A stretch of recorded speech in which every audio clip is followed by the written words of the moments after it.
ये प्रेस वार्ता जो हो रही है, ये मतलब ये बकरीद की कुर्बानी और नमाज वग़ैरह के सिलसिले में इस पर मैंने गवर्नमेंट के गाइडलाइंस आने के बाद में ये बात कह रहा हूँ।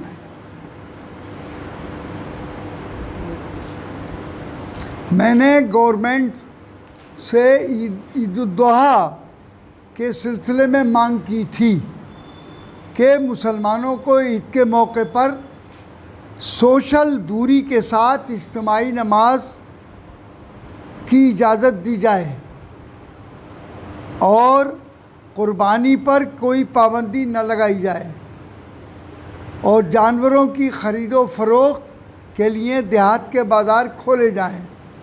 इस सिलसिले में सरकार ने हमारी कुर्बानी की मांग को मान लिया है, लेकिन इज्तिमाई नमाज मस्जिदों और ईदगाहों में पढ़ने से मना किया है।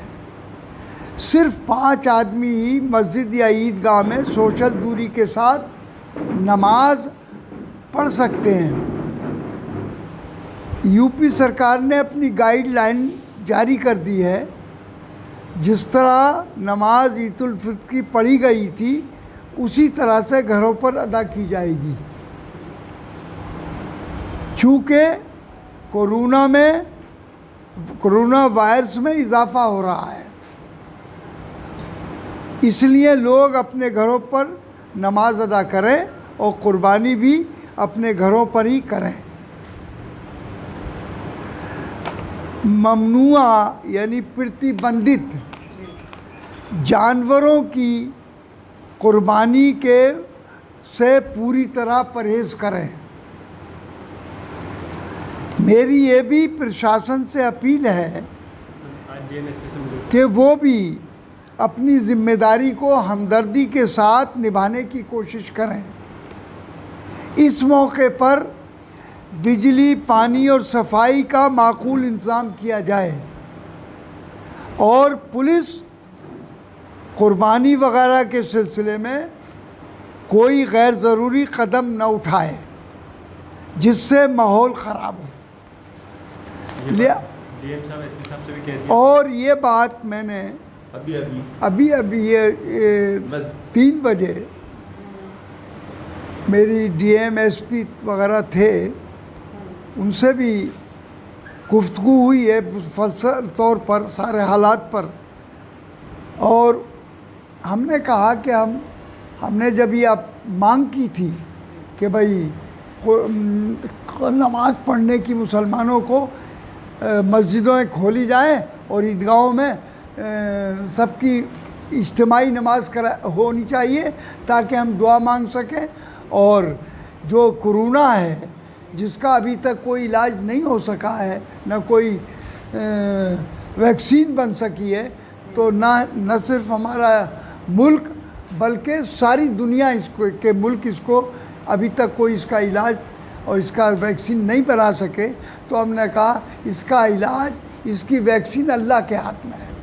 चूँकि हमसे गलतियाँ हुई हैं, ख़ताएँ हुई हैं, अगर हम ऐसे वक्त में जब कुर्बानी का का त्यौहार है, नमाज़ पढ़ने के बाद में अल्लाह के दरबार में हम दुआ मांगेंगे, अपनी ख़ताओं की रो कर और गिड़गिड़ा कर कहेंगे, तो हो सकता है कि अल्लाह को हमारे इस पर रहम आ जाए और हमें वो माफ़ कर दे, तो खुद ही भाग जाएगा कोरोना। ये मैंने लेकिन अब गवर्नमेंट ने अपने यानी पॉलिसी के एतबार से वो उन्होंने मुनासिब नहीं समझते, तो उन्होंने अब जो गाइडलाइन दे दी है, अगर वो हमें इजाज़त देते तो हम मस्जिदों में भी नमाज अदा करते, सब मिलके ईदगाहों में पढ़ते। लेकिन अब 5-5 आदमी ईदगाहों में नमाज या मस्जिदों में हो जाएगी, तो उनका यही कहना है कि नमाज अब मुसलमान जैसे ईद उल फित्र के मौके पर अपने घरों पर पढ़ी थी, कोरोना की वजह से उसकी, और इस वक्त कोरोना पहले से भी ज़्यादा बढ़ गया है, तो अब भी लोग अपने घरों पर अदा करें। तो मेरी ये बड़े अदब से सबसे गुजारिश है, हमें कोई ज़िद नहीं है इस बात की, हम नहीं चाहते कि कौम के अंदर कोई अफरा तफरी फैले या आपस में कोई लोग मिसगाइड करने की कोशिश कर रहे हैं। इस पर कितनी डिबेट हुई है मेरे इस बयान के ऊपर, और गलत तरीक़े से मुझको वो पॉलिटिकली धमकाने की भी कोशिश की और जेल की भी धमकी दी गई। मैंने कहा जेल में जाने से नहीं डरता, मैं बहुत मरतबा जेल में गया हूँ, नमाज़ें जेल में पढ़ी हैं मैंने। लेकिन अगर कौम के लिए किसी कुर्बानी की ज़रूरत होगी तो हर वक्त मैं जेल हर कुर्बानी देने के लिए तैयार हूँ।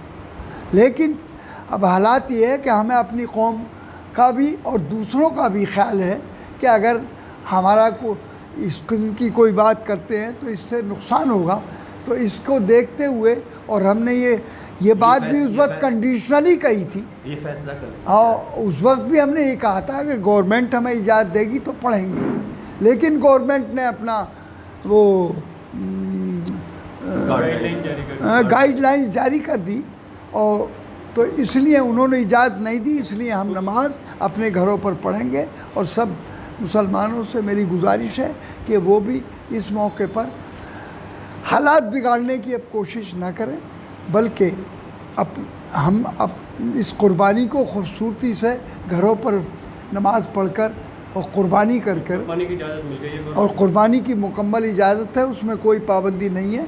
सिर्फ प्रतिबंधित जानवर हैं उनको छोड़कर जो भी कुर्बानी जिस पर की जा सकती है उसमें हमें मुकम्मल इजाज़त है।